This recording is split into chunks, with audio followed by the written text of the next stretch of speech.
Assalamualaikum warahmatullahi wabarakatuh. Perkenalkan, nama saya Robi Pratama dari kelompok 2. Di sini kelompok saya akan membawa kedua materi. Materi yang pertama tentang sistem informasi berbasis komputer dan materi yang kedua tentang teknologi informasi dan komunikasi.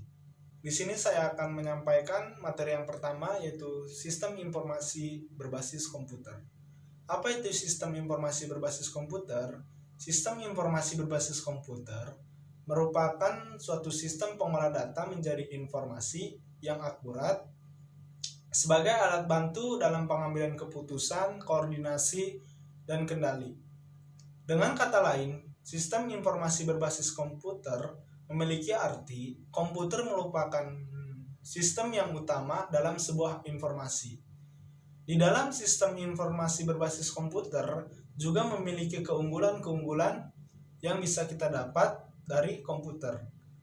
Untuk itu, tentang keunggulan-keunggulan sistem informasi berbasis komputer akan disampaikan oleh teman saya, yaitu Surdiana. Untuk saudara Surdiana, saya persilahkan. Nama saya Surdiana, saya akan menyampaikan keunggulan dalam sistem informasi berbasis komputer. Keunggulan yang pertama, lebih efisien dalam waktu maupun tempat. Mengapa? Sebab kita dapat mengakses informasi yang kita inginkan kapanpun dan dimanapun, selagi kita terhubung dengan jaringan internet. Oleh karena itu, dapat lebih efisien dalam waktu dan juga tidak memerlukan tempat yang luas dalam penyimpanan informasi yang telah kita dapatkan. Karena informasi yang telah kita akses dapat disimpan dalam bentuk file. Keunggulan yang kedua, informasi dapat diupdate dengan lebih cepat. Artinya, karena pada dasarnya, informasi online sangat mudah untuk diperbaharui. Oleh karena itu, kita dapat dengan mudah mengupdate informasi tersebut, bahkan walaupun informasi tersebut sedang terjadi. Keunggulan yang ketiga, informasi dapat di-share dengan lebih cepat. Artinya, jika kita membutuhkan hubungan dengan pihak lain dan saling membutuhkan informasi, maka kita akan memperoleh kemudahan-kemudahan dengan adanya sistem berbasis komputer ini. Karena kita dapat membagikan informasi dengan pihak-pihak dengan lebih mudah. Kita tidak perlu repot-repot menulisnya kembali atau melakukan hal-hal yang dapat merepotkan. Kita hanya perlu klik, share, memilih kepada siapa informasi tersebut akan kita bagikan. Keunggulan yang keempat, menemukan informasi yang kita butuhkan dengan lebih cepat. Artinya, karena dapat adanya sistem, maka informasi yang disajikan akan lebih teratur dan tersusun dengan rapi, sehingga memudahkan kita dalam mencari dan menemukan informasi yang kita butuhkan. Dan keunggulan yang terakhir, dengan mudah mencari informasi.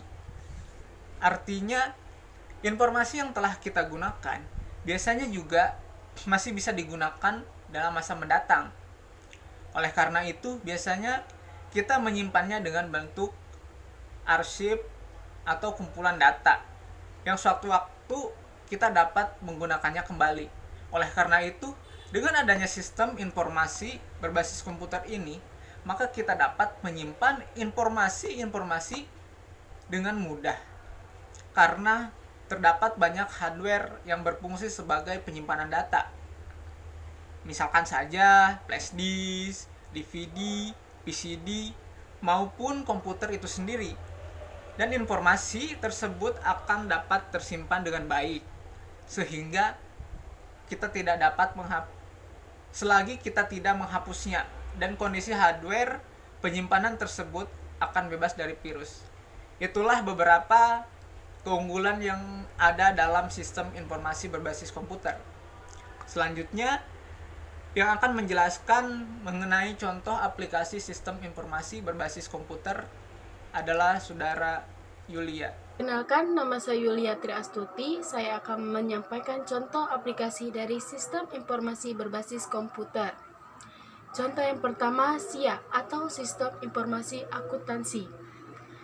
Sistem informasi akuntansi ini melaksanakan akuntansi perusahaan. Aplikasi ini ditandai dengan pengolahan data yang sangat tinggi. Adapun tujuan pengolahan data ialah mengumpulkan data yang menjelaskan kegiatan perusahaan, mengubah data tersebut menjadi informasi serta menyediakan informasi bagi pemakai di dalam maupun di luar perusahaan.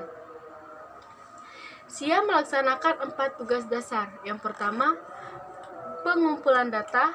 Yang kedua, manipulasi data. Yang ketiga, pengklasifikasian, penyortiran, perhitungan, pengintisaran, dan penyiapan dokumen. Dan yang keempat, penyimpanan data. Dan yang kelima, penyiapan data. Adapun contoh sistem informasi akuntansi tersebut adalah sistem terdistribusi yang digunakan perusahaan distribusi, yaitu perusahaan yang mendistribusikan produk dan jasanya kepada pelanggan. Perusahaan yang berorientasi produk seperti manufaktur, pedagang besar, pengecer, dan lain-lain. Contoh yang kedua, SIM atau Sistem Informasi Manajemen. Sistem berbasis komputer yang menyediakan informasi bagi pembeli dengan kebutuhan yang serupa. Integrasi manusia atau mesin guna menyediakan informasi untuk mendukung fungsi operasional manajemen dan pengambilan keputusan pada suatu organisasi. Tujuan SIM ialah memenuhi kebutuhan informasi umum semua manajer dalam perusahaan atau dalam subunit organisasional perusahaan. Subunit dapat didasarkan pada area fungsional atau tingkat manajemen. Contoh yang ketiga, SPK atau Sistem Penunjang Keputusan. Sistem komputer yang interaktif yang membantu pembuatan keputusan dalam menggunakan dan memanfaatkan data dan model untuk memecahkan masalah yang tidak terstruktur. Adapun tujuannya yang pertama, memberikan dukungan untuk pembuatan keputusan pada masalah yang semi atau tidak terstruktur. Yang kedua, memberikan dukungan pembuatan keputusan kepada manajer pada semua tingkat. Dan yang ketiga, membantu integrasi antar tingkat. Keempat, meningkatkan efektivitas manajer dalam pembuatan keputusan dan bukan peningkatan efisiensinya.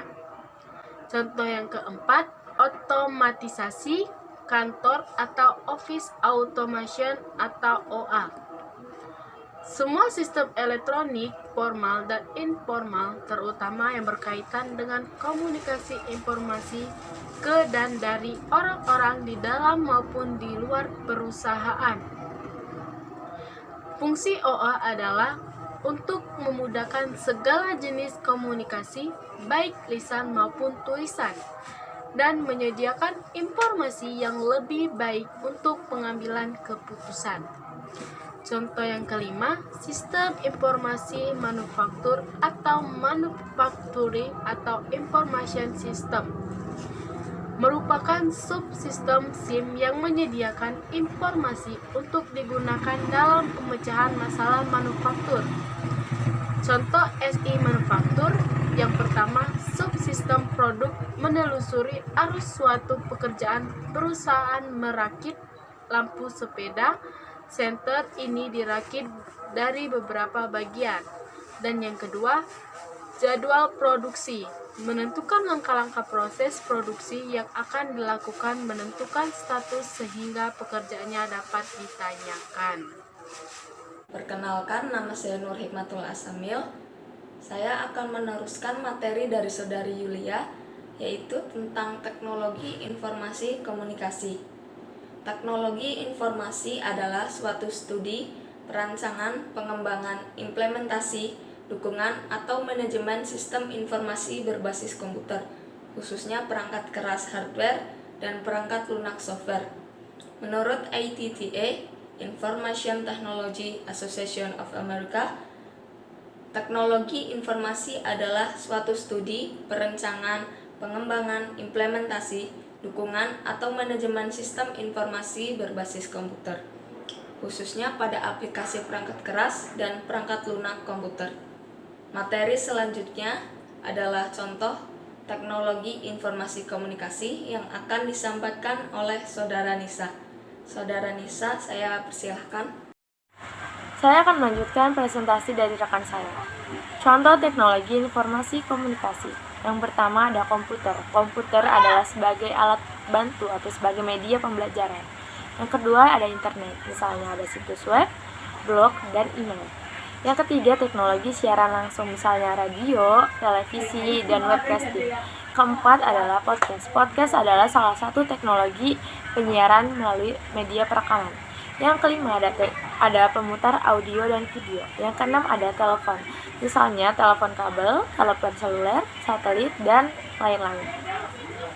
Selanjutnya adalah fungsi teknologi informasi komunikasi. Yang pertama ada sebagai alat atau tools. Dalam hal ini, teknologi informasi komunikasi digunakan sebagai alat bantu bagi pengguna user atau siswa untuk membantu pembelajaran, misalnya dalam mengolah kata, mengolah angka, membuat unsur grafis, membuat database, dan lain-lainnya. Yang kedua adalah berfungsi sebagai ilmu pengetahuan, misalnya teknologi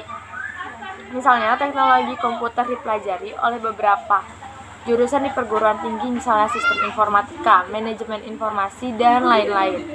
Yang ketiga adalah berfungsi sebagai bahan dan alat bantu untuk pembelajaran.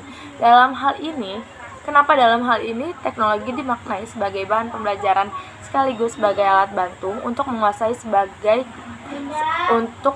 sebuah kompetensi berbantuan komputer. Teknologi informasi adalah untuk memecahkan suatu masalah, membuka kreativitas, meningkatkan efektivitas dan efisien dalam melakukan pekerjaan. Nah, di sini dapat dikatakan karena dibutuhkannya pemecahan masalah, membuka kreativitas dan meningkatkan efektivitas dan efisien manusia dalam melakukan pekerjaannya menjadi penyebab atau acuan yang diciptakan teknologi informasi. Dengan adanya teknologi informasi, membuat pekerjaan manusia menjadi lebih mudah dan efisien. Dengan kata lainnya, karena sangat solusi, kreativitas, efektivitas, dan efisien dibutuhkan dalam suatu sistem kerja, maka teknologi informasi ini kemudian diciptakan. Sekian dari saya, terima kasih. Wassalamualaikum warahmatullahi wabarakatuh.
Sekian dari saya, terima kasih. Wassalamualaikum warahmatullahi wabarakatuh.